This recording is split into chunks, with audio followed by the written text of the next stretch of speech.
The Denver Broncos just lost a football game in one of the most stunning fashions that you will ever see. What a massive missed opportunity for this football team in Indianapolis. Holy smokes. The game just ended seconds ago, and I am flabbergasted that the Broncos just lost that game. At one point in the fourth quarter, you had to bet almost $500 to win 100 if you wanted to bet the Broncos just to win the game. That was the win probability. And somehow, some way, the Broncos found a way to lose that game. Holy smokes. There are so many layers to this. On the final call of the game, just to fast forward, I thought it was a little bit ticky-tack. I'm not going to lie. I thought it was a little bit ticky-tack. The leverage penalty, the 15-yard leverage penalty. I am still processing this thing, but that football game should not have come down to the last play. That's what I will say. That game should not have come down to that final play. The Denver Broncos just bungled a win in the fourth quarter. You are in firm control of that football game. But there was a fourth quarter interception from Bo Nix that you just simply cannot have. There was fourth quarter penalties. All right, you can't spike the football in the middle of a series. You just can't do it. You can do it after a touchdown. You can't spike the football in the middle of a series. You can call it a dumb rule, but it's a rule. All right? So you can't do it. You can't have a face mask to butt up against that penalty. All right? You're just giving away drives and giving away series and thus giving away a football game. It can't happen. There was mismanagement from Sean Payton down the stretch of that football game. Again, we talked about the turnover with Bo Nix. +1 in the turnover margin. In week number 1, teams that had just simply won the turnover battle were 8-1. 8 wins, 1 loss. And the only loss was the Titans against the Broncos. The Broncos played with fire a week ago. It didn't cost them. It did this week. All right. And it was mostly a clean game from Bo up until that point, but it is a back-breaking, timely turnover. The defense was probably the worst version of themselves. Now, you give some credit to Daniel Jones and Shane Steichen. That is so much more of a competent operation, all right, than we saw a year ago. If you remember a year ago in this same matchup, the Colts turned it over 5 times. Bo had 3 interceptions in that game, but it didn't matter because the Colts just kept on giving the game back to Denver, all right? But I cannot believe that just happened. I cannot believe that just happened. The Colts are 2-0 for the first time since 2009. You give Shane Steichen and Daniel Jones credit. All right, Jones looked like a much better version of himself. He was fantastic in week number 1. Shane Steichen's a good coach, but this Broncos defense did not play their best football. They did not. They did not play their best football. And really, if you want to, you can start with Defensive Player of the Year, Pat Surtain.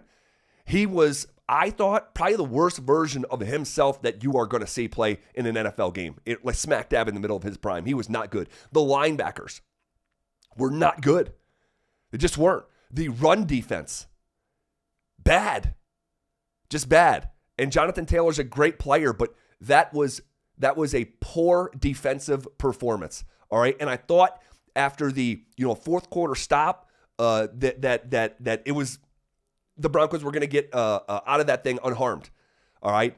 But all of that stuff coming together in the fourth quarter, that's the thing, is that the Broncos still were in a great position to win the game. But when the game was on the line, when it was the highest leverage moments of the game, the Broncos became the worst version of themselves. You cannot, in the fourth quarter, okay, especially on the road, all right, you cannot have a fourth quarter interception. You cannot have misuse of timeouts. You cannot miss a field goal in the fourth quarter, and then on top of that, have all those penalties. It just, you're gonna lose that game. It's too, like, I remember people were making fun of Trent Dilfer years ago when he was on ESPN, and I think that when he said more games are lost in the NFL than won, a lot of people just didn't comprehend it, made fun of them, and whatever. That was a game that the Broncos just lost. It was less of the Colts winning the game as it was the Denver Broncos losing the game. And that's going to sting because we identified this 2-game stretch to start the season. And you could very fairly say, go look at the Broncos schedule. You could very fairly say that the most winnable home game was the first game of the season against Tennessee. And the most winnable road game was week number 2 against Indianapolis. The schedule lent itself and set up for the Broncos to start fast. And they were so close to doing it. And we knew that fast start was going to be paramount. One, because we haven't seen a Sean Payton Denver Broncos team start fast. All right. But we also knew that in week number 3 it was going to be a really tough Chargers team. And week number 4, it was going to be a Bengals team. Now, at the time, we didn't know that Burrow was going to get banged up. And they're still going to be tough, that Bengals team. And then followed by on the road against the world champions in that 3-game sequence, that it was going to be of paramount importance for the Broncos to be 2-0. And they were so close to doing it. They were so close to doing it. All right? But self-inflicted wounds. Self-inflicted wounds. And the Broncos are 1-1. They should have been 2-0 for the first time since 2021. And there's so much regret with that football game. There is so much regret. And this one is going to be hard to swallow. And when the Broncos look at this game on film, or when I go rewatch the game in the morning as I do on Mondays, I know I'm just going to be like spraining my neck from shaking my head over and over and over and over again. Wow. Well, the season's going to continue. The Broncos have a lot of work to do.